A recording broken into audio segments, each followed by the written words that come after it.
Hi, my name is Vicki Conley.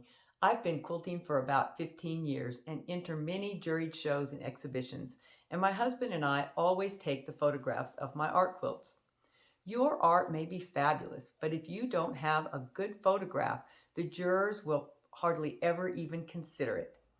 Even if you don't enter shows and exhibitions, it's a great idea to take photos for your own reference. You might want to learn to do this yourself as it's very expensive to send your work out to a professional photographer and also takes quite a bit of time.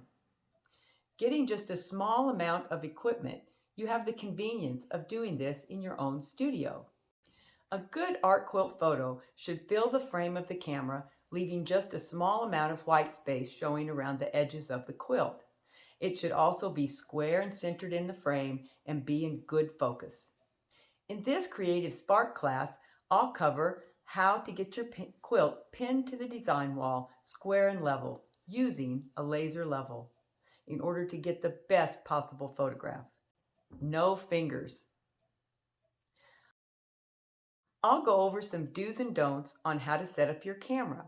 You can use either a DSLR or a cell phone camera. You must use a tripod.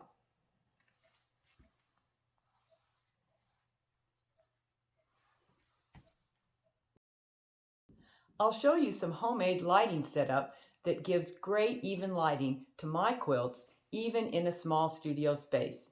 I'll also share some links where you can buy standalone photo lights. Finally, I'll show you how to adjust and resize your photos in Photoshop Elements. I'll explain how different aspect ratios that you set your camera to will greatly affect the number of pixels you get in your final image. I'll also cover how to resize your image to retain the greatest number of pixels. This really isn't hard, and you will learn so much by doing it yourself. I hope you join me in this Creative Spark class.